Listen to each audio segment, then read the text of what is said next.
The broadcast is now starting. All attendees are in listen-only mode. Hi, good afternoon, everyone, and welcome. My name is Aubrey McLaughlin, and I am the Director of Alumni Professional Networks for the University of Maryland's Alumni Association. We're excited you're able to join us for the second week of our financial planning series, Springing into Action, a series on financial wellness, presented by Rey Calvello, graduate from the class of 2008, and Tim Carroll, graduate from the class of 1987. This webinar is part of the Alumni Association's Professional Development Webinar Series, in which we hope to provide thought-provoking and valuable content that will help alumni like you achieve your personal and professional goals. This is a 4-week series with information building from week to week. We are hosting this series every Wednesday for the remainder of May at 12 p.m. Eastern Standard Time. We have a lot of information to cover today, but we will be taking questions at the end.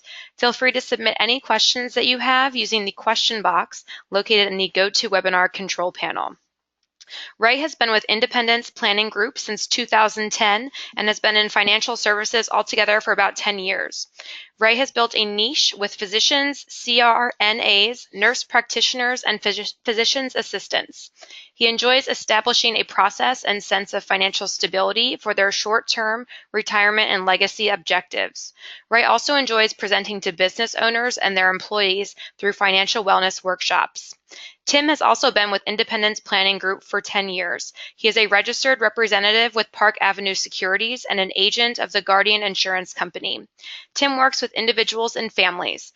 In addition, he focuses on small to medium-sized businesses in the area of business maximization and succession planning. Tim utilizes his 25-plus years of experience in running businesses and taking them to the next level. And now we will get started. Rey and Tim, take it away. Well, thanks, Aubrey. Again, hello again, everyone, and welcome. And for those of you who are new, we will recap a little bit about what you missed last week. And for those of you joining us again, welcome back. And again, this, as Aubrey mentioned, this is phase 2 of our 4-part series. And it's another corporate education session that we do. It's sponsored by us, but also Wealth Steps, as you see in front of you. It's a unique benefit that the Alumni Association has elected to provide you with. And we do this for a number of businesses throughout the country. And we're excited about the progress that we've made and that you've made, no doubt already, realizing your finances and some decisions around money that you've made. For those of you who are back with us again this week, again, welcome. And Rey's going to talk to you a little bit about the value of Wealth Steps before we get into our program today. Good afternoon, everybody. Thanks again, and welcome this week's Step 2, World-Class Savings. But the value added through Wealth Steps and what you're getting today is having the ability to really get a personal, secure site through Wealth Steps. That's the main thing. As you want to personalize this, is you'll be able to register for that through the invites, through the emails, and that'll allow you to have a personal summary of all of these different 4 Wealth Steps for your own personal situation. We recommend you use it for yourself as a printout, or use it with your advisor if you have one, or you do get a one-to-one consultation with us to review and possibly put things in motion. We want to make sure these things that you're learning can also be put in motion. So that's the most important thing in the value added today. Today, a little bit about ourselves. Aubrey had already talked about that. That's us. It's Tim and I. Independence Planning Group.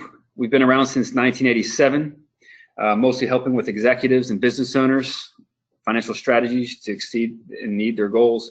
We serve individuals, those families and business owners in Pennsylvania, New Jersey, Delaware, but also across the country. And a lot of our work is through webinar or web meeting. And Tim will take it up and start today's presentation. So what we're going to do today is we're going to take a closer look at Step 2 of the 4 steps that make up the Wealth Steps program. And today we're going to talk about what world-class savings looks like, how you become a world-class saver, and even some of the obstacles that you should be aware of that stand in your way of becoming that kind of saver that will allow you to have that financial future that you deserve. So as you see in front of you here, you might remember this picture. Those of you who were with us last week, you recall this. We're really empathetic to the financial noise that you're all bombarded with in every turn. All that information you see on the right. You'll have a financial advisor, someone in the media or on TV or internet, all coming to you with all these areas of your next step or your financial product or solution that's going to be that kind of that magic pill that will deliver you the financial results you're looking for. But unfortunately, all that adds up to being is nothing but confusion and often paralyzes a lot of the people we deal with. causing them to not really make a decision at all. So what Wealth Steps is at its core, what we seek to do is to push all of that clutter on the right side, all that conflicting advice, all the opinion, the hype, all that to the side and give you a starting point, a point of reference that will not only eliminate some of the questions that you might have in your mind, but also helps you prioritize when to do what and on what to do next as you move forward. Step one, which we talked about last week, is protecting your todays, and allows you to make sure that if something happens suddenly without warning, that you and your family's financial future would be protected. And there's optimal protection in place, relative to your protection or your insurance portfolio. And Wealth Steps delivers you a clear-cut picture of what protection looks like. It shows you how close you are to finding that, and it gives you a scorecard along the way and helps you arrange that properly. So as your todays are being properly protected, now it's time this week to move forward towards your future. Look towards your tomorrows and be able to have a high confidence and certainty that your financial future will unfold in the way that no matter what happens, you deserve that there's ways that you can achieve what you want, and even though there's some risks and hardships that many people will buy into. So what you have in front of you, here's what it looks like for many of the people, and perhaps you can relate to this as you consider your own financial picture. This here is an image that shows a boat trying to simply move forward, yet it's held back by an anchor, difficult to make progress. One move forward leads to no progress, or maybe even one or two steps backwards. And we believe this is inefficient. We believe that it's the sitting analogy to the way that many people feel with respect to the wealth building journey. You're trying to make progress in the face and the force of an anchor pulling you back against where you're trying to get to. And this force, these eroding factors, make up the real cost of living, and that's your anchor you see right there. That'll be things like inflation, taxes, new inventions, and things wearing out that you've already bought. The desire to have a better life for tomorrow that you have today, and the sudden impact of a life event that bursts onto the scene without any warning. All of these things add up and conspire to make a great obstacle against any real success or progress towards a person's financial future. So one of the biggest keys to being a better saver is to understand the importance of savings. It's really to know that what you're up against, what this is all about, and how important it is to understand that any progress that we think we're going to achieve has to be over and above the forces pulling back against your balance sheet and your money. So facing the reality, right? The more frank we can have it with discussion today, and even with yourselves, your families, your business partners, the more prepared you'll be able to be prepared for the future, and the better frame of mind you'll find in yourselves. So looking here, you work hard, we all advance, we try to advance in our career, and perhaps you get promoted or you enjoy pay raises, your business grows, and it's this increasing income over time that helps deflect obstacles that surround you. But here's the reality. Over time, you've already enjoyed and expect to continue to enjoy increases in compensation, and through promotions and working hard and advancing your career, it's this increase in income that currently helping you absorb that real cost of living that we just spoke of, that anchor. And yet when it comes to retirement, what we find is that the ever increasing level of cash flow that does absorb the real cost of living has to be replaced with Social Security and the after-tax income of whatever is able to be pulled from your balance sheet as retirement starts. So this image is something that I would ask you to hold on to and to consider what that day after your last day of work would feel like, or does feel like, as the first day of retirement begins. What will the drop-off in your life be? How great or how small the drop-off is has a lot to do with what you do with your money today and your savings between now and whenever that is you decide to retire. So for many Americans, it's that tremendous drop-off resulting in dramatic changes in that lifestyle. Things that they would always have dreamed of in retirement simply will be out of reach. And there will be this minimal cost of living type of existence that actually wasn't part of the whole plan. So let's talk about retirement, right? Let's go to the end of the story and paint that picture. You might not be there, it might be far away, it might be close. Something that's clear in your mind is what you'll be facing as a retiree, and perhaps to use this as a motivation to do everything you can today, beginning today and along the way, to solve and realize the best possible outcome. So the reality is that very few people are actually confident with how they're approaching retirement. Most people are worried and not confident at all. if they're going to have enough money to live on throughout their retirement life. Like we spoke last week, it may be 20, 30 years after you stop working. Many people worry that they'll actually outlive that wealth they've saved, creating another financial hardship for themselves and their family. So now it's time for the first poll, and Aubrey will take that away. Perfect. So I'm about to launch this poll here. We would love to get your feedback on what you think the answer is to this. If you would select one of the options for the question, we'll give just a couple of seconds here to collect your results. And the question is, what percentage of baby boomers reported having any savings for retirement? Option 1 is 70%, 55%, 24%, or 10%. Just to get an idea of what people think is going on as a nation. And so we'll give about 10 more seconds or so for anybody that's still trying to choose one of these options, and then we will share the results with you.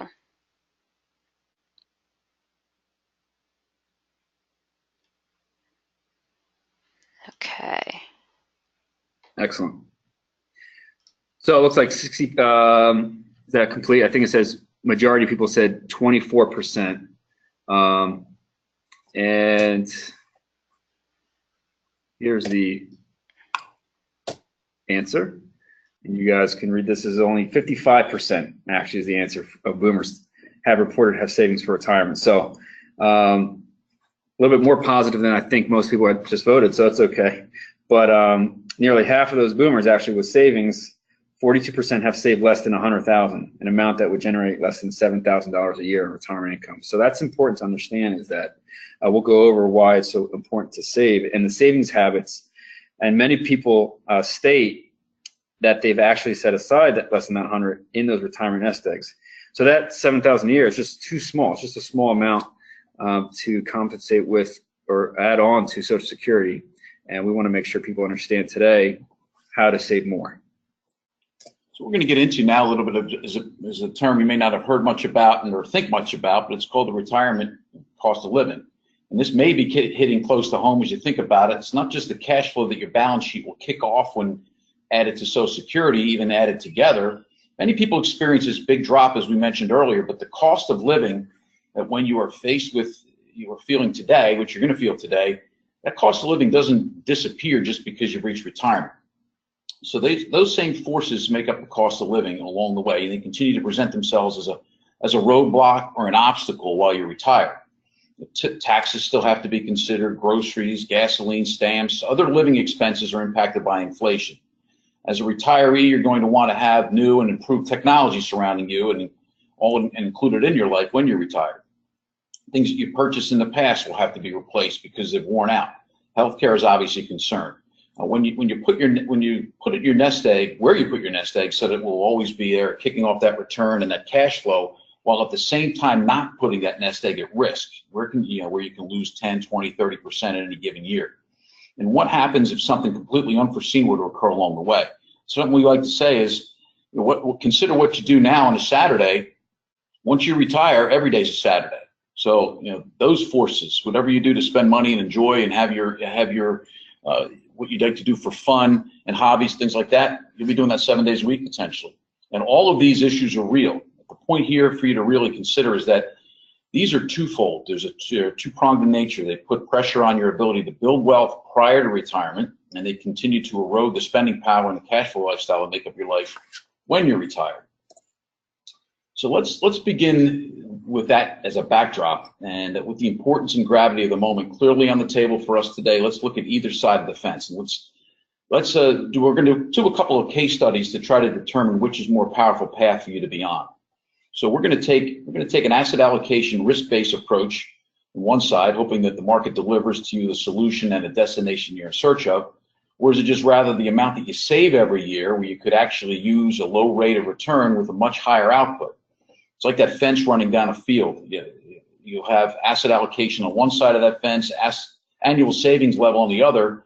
So let's study it, let's measure it, let's see what the takeaway happens to be for today. And that leads us to our second poll question of the day. And we're going to have Aubrey pull that one up right now, if you would, please. Sure. Okay.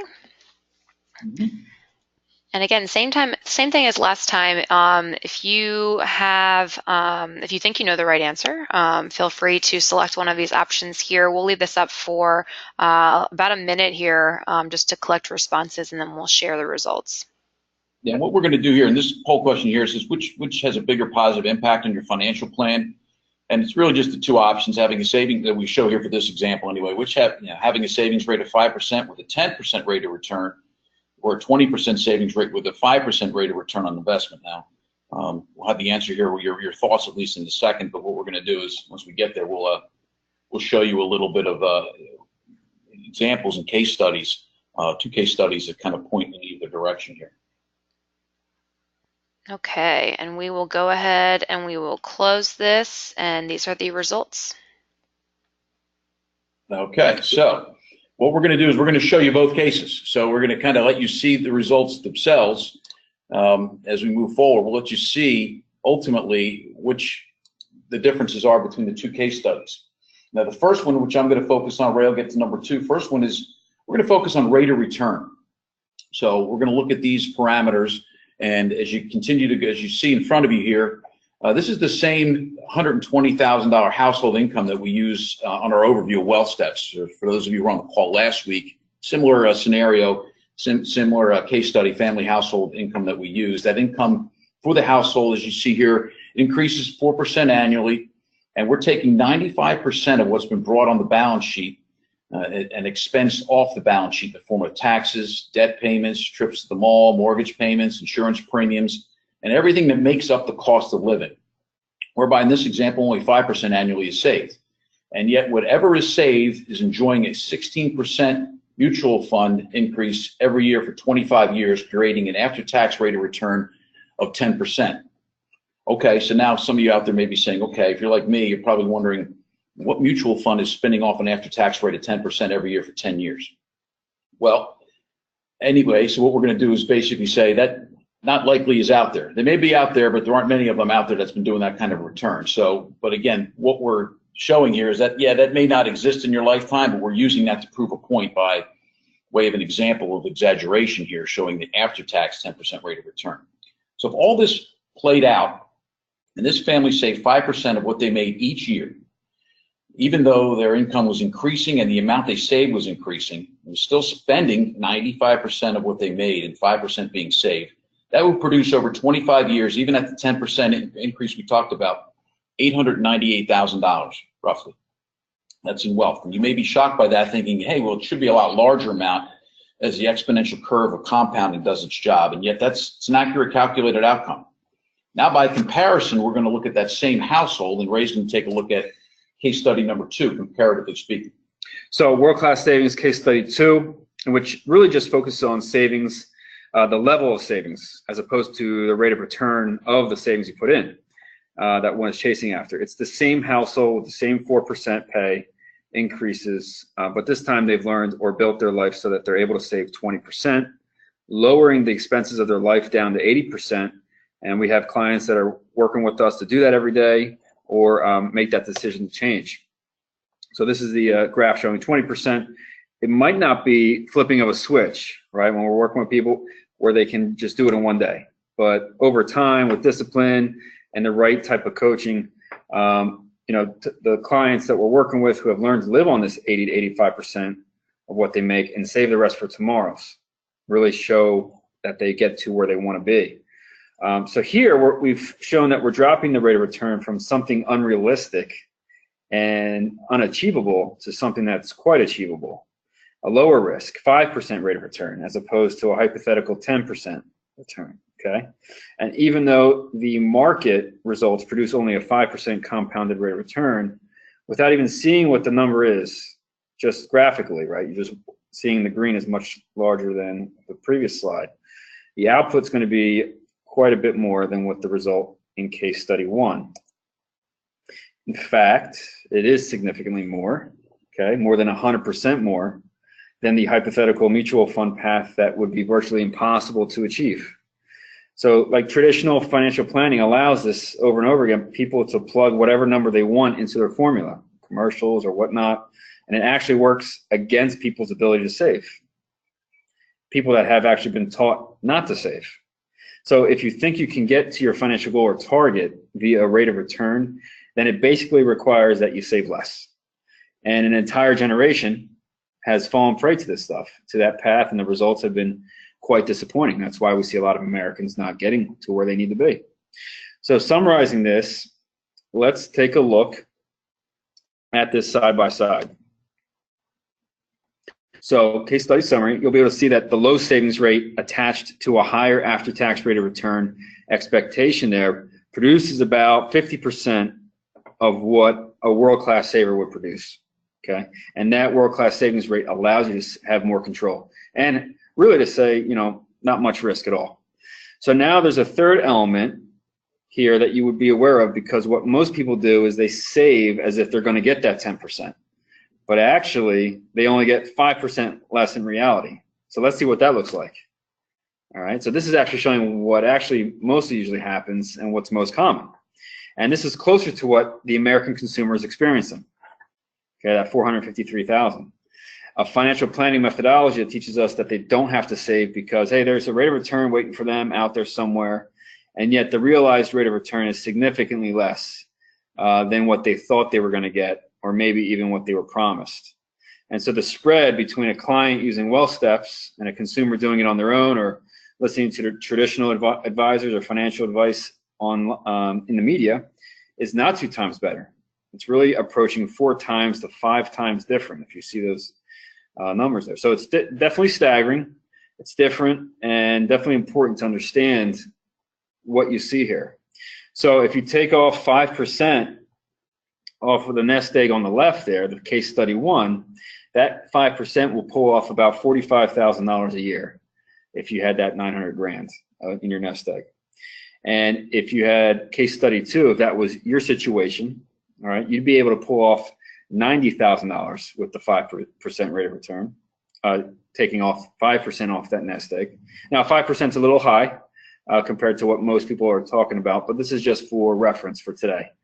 Today it's closer to maybe even lower, like 3% of what you can pull off nest eggs.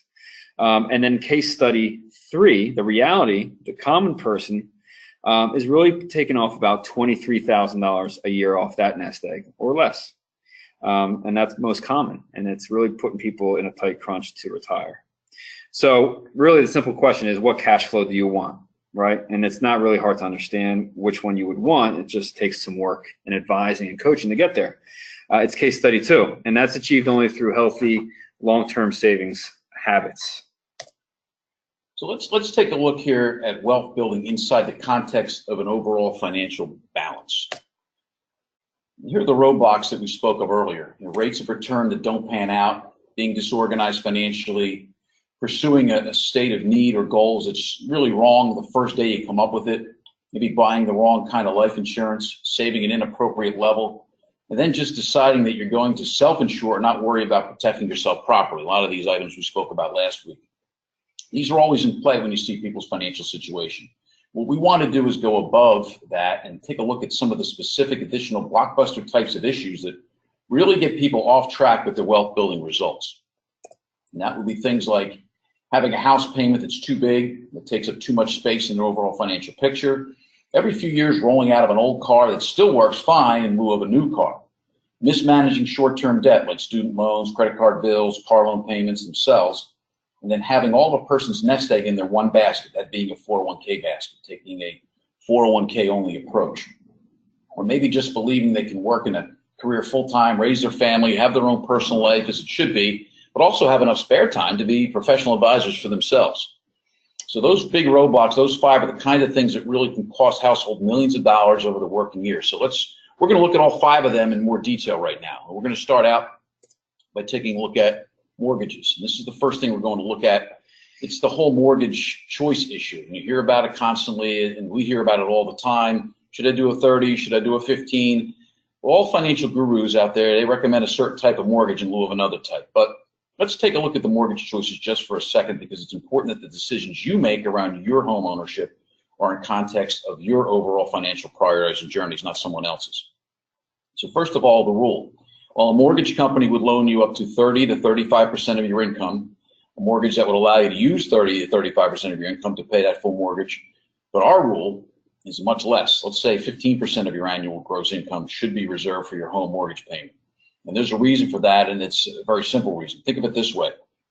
How could you put 35% of what you make every year or every month into your house payment, pay taxes on the income that you make, live your life every month, save for your tomorrows properly, the whole while being properly protected?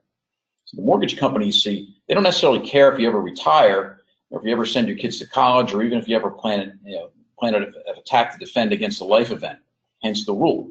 The optimal place for you to be financially is to have a mortgage payment that's less than 15% of your income. So here's an example. That same household with the $120,000 of annual income we spoke of, that's $10,000 a month coming in. That puts you in a position of looking at a mortgage payment that should be somewhere around $1,500. Plus or minus a few, but that's the math we're working with here, and that would allow the balance of $102,000 to be used for taxes and lifestyle and saving for tomorrow, finding themselves being properly protected, and that's what we call balance. And yet many people are pushed into and asked to implement a 15-year mortgage, which have higher payments, which allow you to, if you abide by the rule, cause you to buy a smaller house. So let's look at this in a little more detail. Let's say a 15-year mortgage. $300,000 home, 15-year mortgage has $220 a month payment. While a 30-year mortgage for the same mortgage of $300,000 is a mortgage payment of $1,400. Again, this is using the 4% interest rate on the mortgage. So again, this is just using a comparative for this example here. So first of all, the 30-year mortgage will allow you to satisfy the 15% rule, whereas a mortgage payment of the 15-year duration would cause you to be moderate rather than optimal. The difference of $787 is important as you begin to sift through and analyze which mortgage makes the most sense. But at the outset, in our minds, we coach you that if this mortgage payment of 15 years was going to throw you out of being an optimal and have you have a mortgage payment higher than 15% of your income, that eliminates it as a choice right off the bat. So let's look at that $787 difference. Where could you put that $790 a month to work each month? Again, that's not just one time a year, that's 12 times a year. And we've seen people buy a bigger house with that extra money, or they could add more to their savings as they prepare for the future. Perhaps they could build up their liquidity position, which we're going to take more of a look at next week in step 3 of the wealth steps. And obviously, if you have a home and a family, you're still going to enjoy some tax benefits, as well as needing to protect yourself, your income, and your property accordingly. That money each month can go into all of these different things you see there and satisfy any or all of your financial objectives. So if you're just to take the pure mathematical approach, okay, somebody would say, okay, well look, that's great, but the thing about the 15-year mortgage is that in 15 years, the benefit on the surface is your house will be paid off. However, in that 15-year period, there's going to be the possibility of being exposed to not saving enough, or paying more in taxes, maybe not having enough liquidity or not having the right level of protection along the way. Whereas a 30-year approach, you say, yeah, but I'll still owe $171,000 on my house if I take the 30-year mortgage. Not so fast. So if that's $787 a month, that's $9,400 a year that you just simply invested at 4%. Again, we're just being conservative with the 4% there. You'd have more than enough money to pay the mortgage off the 15th year, and in fact be in a better position at the end, while having more flexibility and protection throughout the first 15 years of the study period here. So in almost all cases, when people find themselves behind as they prepare for college savings or their ultimate retirement, they should look at their home buying decisions first. Is my house payment taking up too much of my space? Is it too big? Is it secondary? Do I have to choose a mortgage approach or strategy that compresses the payoff time frame while driving up the cost each month of that mortgage, which crowds out my responsibility to respond to other financial issues that come up? So now, new cars, right? We all love them. And they look good when you drive up to valet, but they have a devastating impact on building wealth for sure. So the average household loses over $1 million over time just through their car ownership decisions over their lifetime. And let's take a look at that. So here's an example of buying a new car and rolling out of that car every 5 years into a brand new car and repeating that every 5 years for 30 years while you're working from age 35 to age 65. And it causes a $483,000 in actual payments to go missing from your retirement nest egg. And those dollars end up at a finance company or your local car dealership and not on your balance sheet, which is what we care about. But there's another cost. It's not just the $483,000 of lost wealth. It's the payment themselves plus what those payments could have done had they stayed on your balance sheet. So another $382,000 of lost opportunity cost, or LOC, as you see there on the second box there, is actually also in play here. So the combination is actually $865,000 of total wealth loss, which amounts to about $43,000 of annual retirement income for as long as this person is retired. So if a person simply bought used cars rather than brand new off the lot and maybe bought the cars with 25, 30, 40,000 miles and turned those cars in every 5 years, just like the previous approach with the new cars, the savings and wealth retained is significant. You're still going to have payments, but instead of paying this full sticker price on a brand new car, you let a previous owner do that, right? And if you buy the car after it's been broken in, we're going to see results. Now, the loss of payments is $269,000 in that first box there, compared to the $483,000. And since the costs are lower, the lost opportunity on those costs are also lower. $212,000 instead of the $382,000 in the LOC box, lost opportunity cost. So the total amount of wealth lost has now been cut almost in half. Another way to look at this is about 50% of the income to retirement that has previously gone missing has now been retained and will be available for retirement. So the combination of big homes, right, too much gross income going to a house mortgage, and brand new cars in a driveway are at the core of step one of retirement preparedness. People are behind because of these mistakes made in these two areas, the majority. And it really starts to turn as people become aware of the definition of lost opportunity. So, time value of money. When you lose $1, the cost of having lost that dollar is not just $1. It's $1 plus the use of that money forever, or for at least for the rest of that person's life. It's called time value money or lost opportunity cost, and the rate is determined by the best available rate to that individual home or business. That money could have been invested had the loss not been occurred, right? So now that's just the payments that we've been looking at. The payments, the higher the payment, the bigger the lost opportunity cost, the more wealth is lost. But there's some rippling effect that also comes along for the ride. The bigger and the fancier cars are, the insurance costs more. Tires cost more, they wear out, maintenance on the car is higher, even the finance charges are more because the borrowed amount is higher, and that gets brought along for the ride. So it's the payments, the lost opportunity cost, and these 4 items you see here, they all add up over time to this $1 million plus loss of wealth, simply because of the love affair that we have as Americans with our automobiles, right? So let's be realistic here a little bit. When should you buy a new car? When should you consider buying a new car? Well, when would you say, I'm going to give myself permission to buy my new car? Well, here's the answer, right? Following the logic and coaching of wealth steps is that when you find yourself with perfect protection in place, when you find yourself saving that 15 to 20% of what you make, when you've got close to a year's worth of liquidity on your balance sheet, and when you have no other debt on your balance sheet of a short-term nature other than the car itself, you know, that might be a good time to say, you know what, I think I can now go buy a brand new car. Until such time, like these options or these things that are in place, we should be saying to ourselves, keep driving the same car or be buying used cars and use new car spray, right? It's a simple way of doing that. The effect is the same and the wealth is retained is enormous. We want to make sure you guys or ladies are holding on to that $1 million over time. Tim will take over the short-term debt here. So the third roadblock that we find, of the 5 that we're going to speak about is short-term debt. Let's look at short-term debt beyond your primary mortgage. The rule here is that you should never have any debt whatsoever of short-term nature on your balance sheet, ever. Well, that's not realistic necessarily, but that should be a goal and something you shoot for. However, by comparison to other financial authorities, we wouldn't tell you to pay off your debt today at the expense of implementing the first 3 steps of your wealth steps and making sure that they're there as they should be to take a look at how we manage the short-term debt. In the meantime, let's go to our first phase here. This is called the Jones effect. We've all heard of it. We all know the Joneses. We all want to keep up with them, right?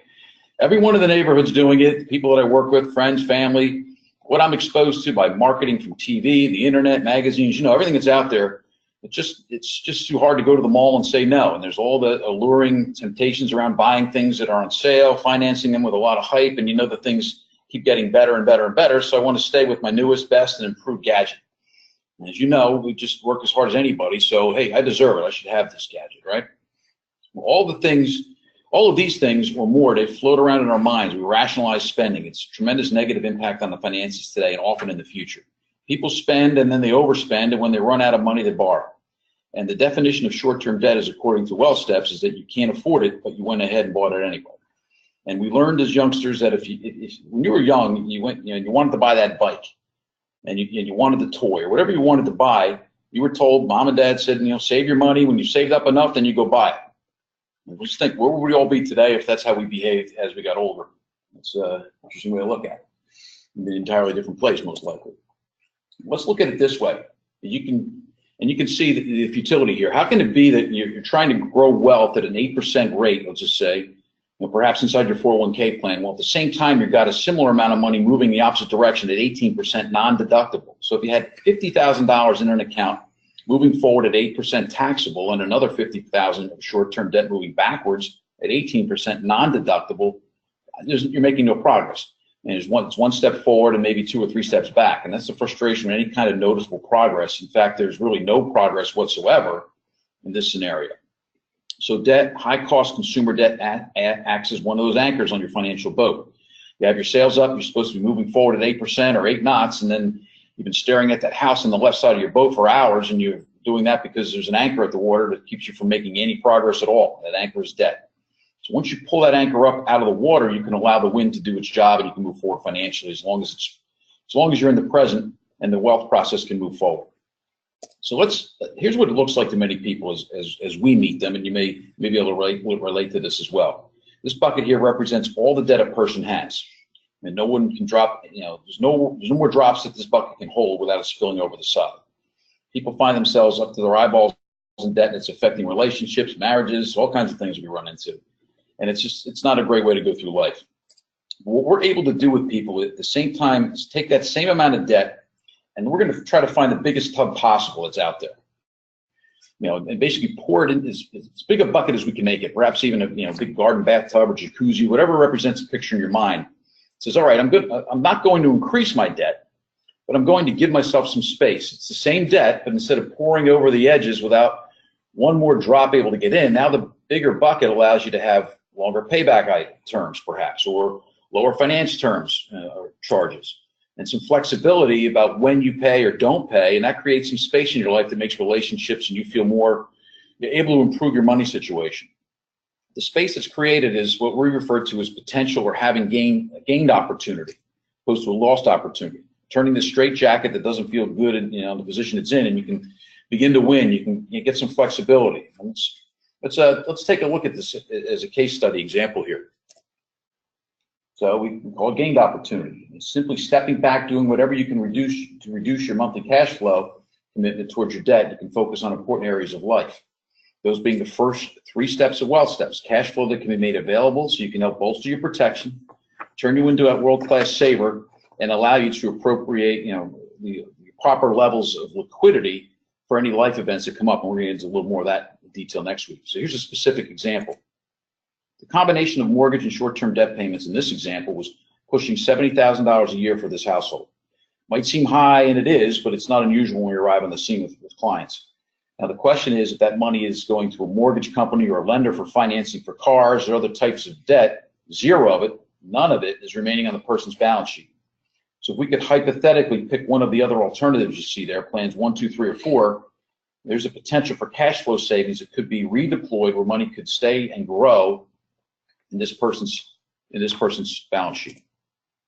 So plan 2, if we hypothetically selected that, there would be a reduction in cash flow towards debt payoff by 50%, and half of what has been going to the lenders could be retained, invested, and just assuming a 6% rate of return just over 10 years, nearly $500,000 could be on a person's balance sheet in the form of insurance cash value, bank accounts, stocks, bonds, mutual funds that the family now controls and they own.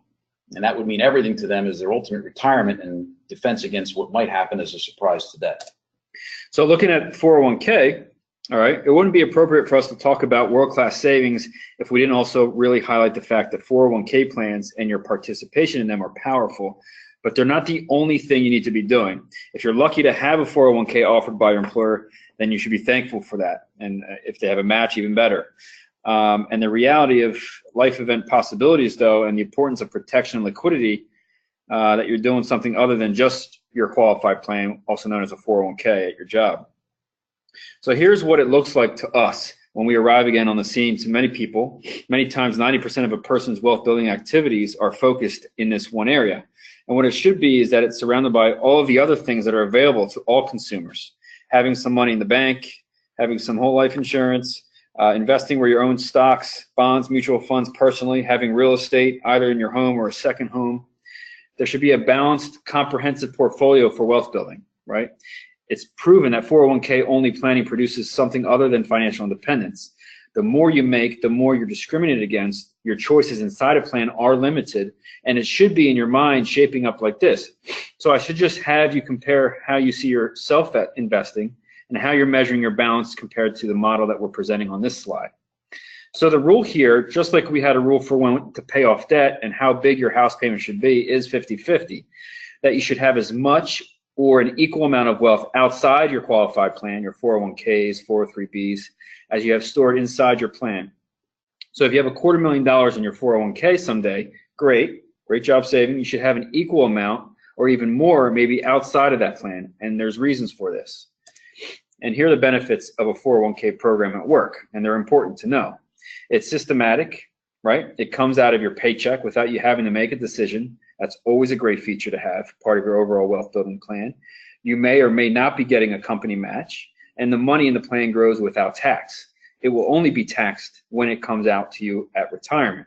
However, there are some drawbacks with all qualified plans, not specific to the plan you have here at your own job. It's just a plan we arranged, say 30 years ago when 401ks came out. And these limitations are based on the following. What can you actually invest in? How much can you put in the plan? What are the results if you have a life event and you need to get to that money? What are the loan provisions? And the payback terms are important because, you know, you take a loan out, you got to pay it back over a certain period of time. And what's the tax treatment of that money along the way and certainly at the end?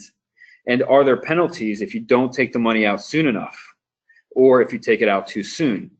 So you need to be aware of all these questions of what these limitations actually amount to and how they can just show up at the wrong time and the wrong way as you try to live your life and respond to life while also building towards your financial future.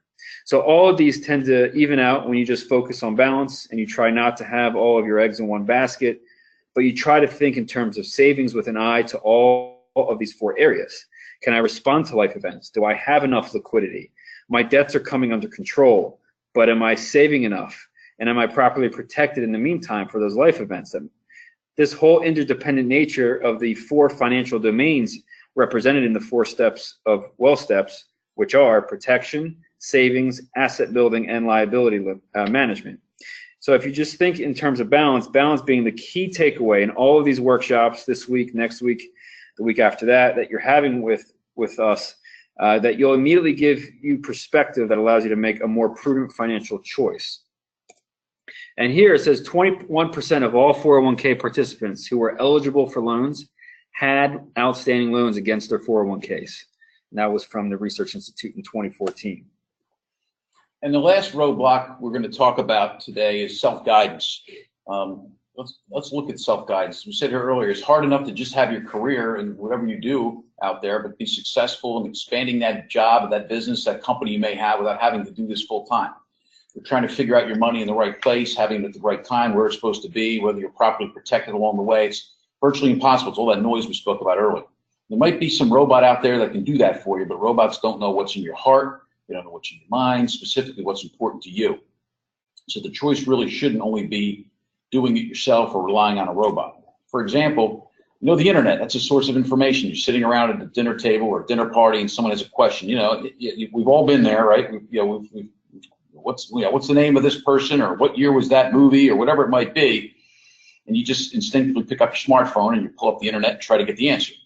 And what that does to you is that people just think you can dial up the internet and plan your financial life as well. Well, as your lives are intricate and the financial journey that you're on is different for all you that are on the call today, and all of these paths can change suddenly without warning. And there's no mathematical formula or internet solution that's going to give you what you deserve.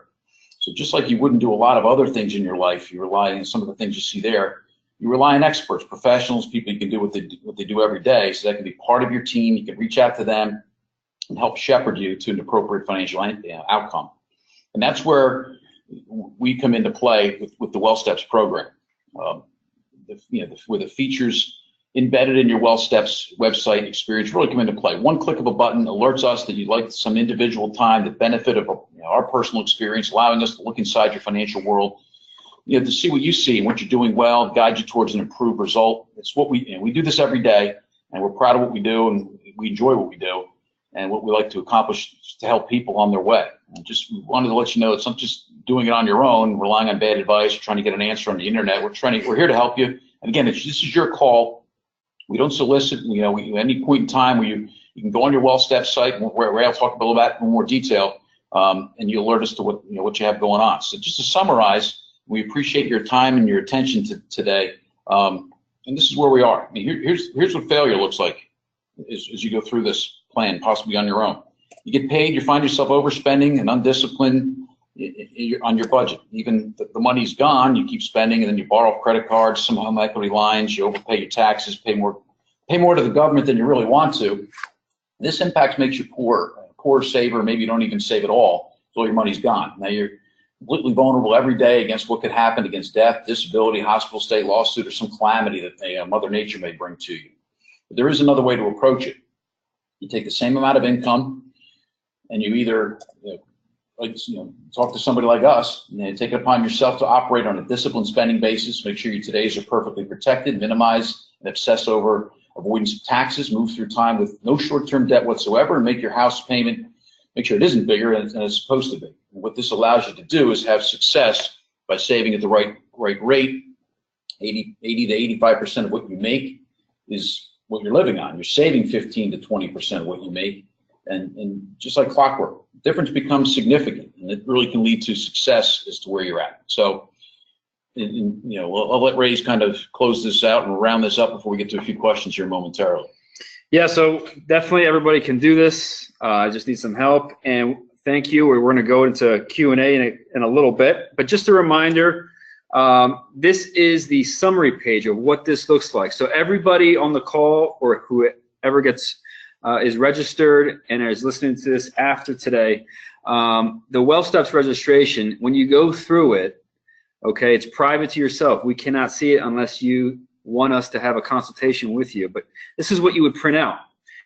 And it takes you through all 4 steps, through your protection, your savings rates, your life event funds, and your debt-free. It just gives you simple color codes of items you may want to go after right away to make sure you get into the green. And so we found that this has been absolutely great for people to take to their own advisor, or sit down or do a webinar, web meeting with us for half hour or so and review it with them and take their questions. So this summary page is excellent. So please take use of that and register for your WellSteps website. If you have a question in a couple of minutes, you'll be able to ask how to get and do that. Also, please make sure at the end of the presentation here that following the webinar that you will receive a survey or an email. A survey will be on that email. Please click that hyperlink and give us some idea of how we did today, things that you would like to hear in the future, things that we didn't do well today. And there is a point on that survey that you can ask for a consultation Here's our information on this slide right now, so you're free to call us directly or email us directly if you have questions. And that consultation will be anything that you have on your mind that we can help you with. Next week is the third step, building liquid life event funds. Very important as well. So hopefully you got a lot out of today, and we can now have Aubrey come up, and anybody who has questions can now kind of write those in, and we'd love to answer those for you.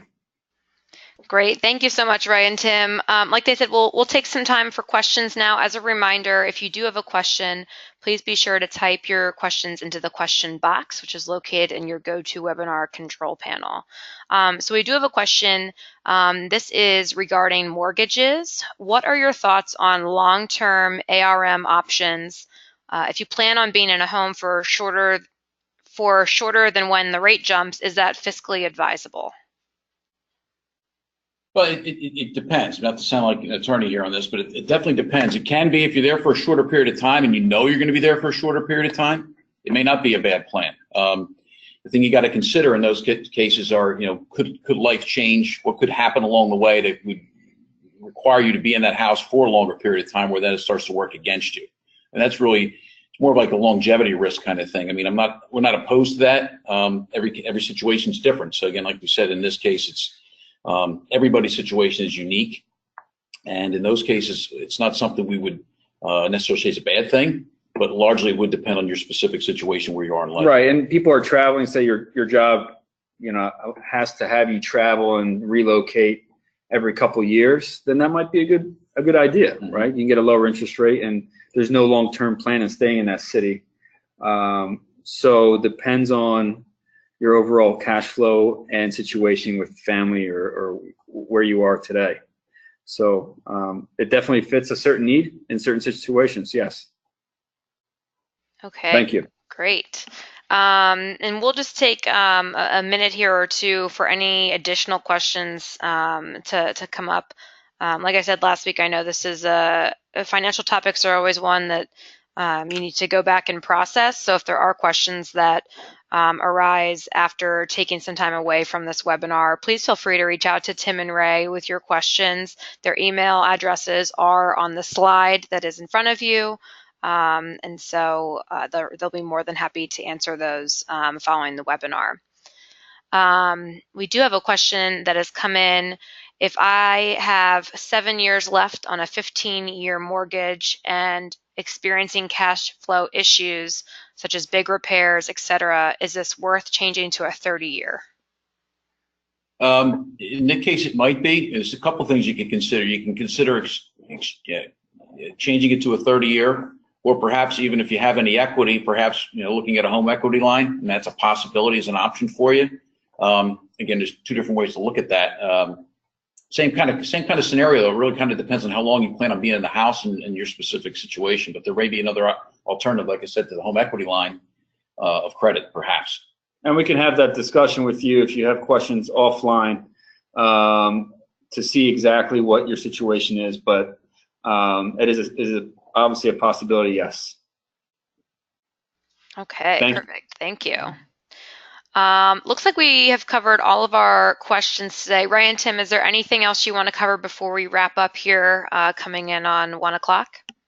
No, actually, just want to remind everybody that these sessions are being recorded. So if you are unable to make perhaps next week's session, which will talk about building liquidity in a life events fund, or living debt free, which would be our 4th week, or perhaps if you missed last week's, that is also available online. So we understand that not everybody can make all 4 sessions. Schedules are what they are these days. So and we do appreciate you being on the call, and we look forward to the next week being, again, we'll talk about the building a life events fund. And pass these, and you can let other Terps know that this is going on, and let them know that this has been a valuable time, worth your time, if it has been.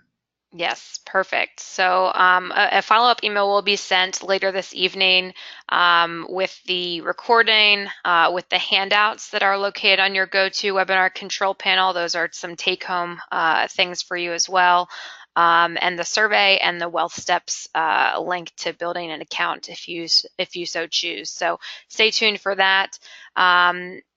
feel free to contact Ray or Tim again if you have any follow-up questions or would like additional information to discuss your own personal situation. And I'd just like to take a moment to thank everybody for joining us today, and we hope that you'll join us for week 3 of our series that is happening next Wednesday, May 23rd at 12 p.m. Have a wonderful day. We're getting you out of here about 5 minutes early today, and go Terps. We'll see you next week. Thanks. Thank you. Bye-bye. Thank you.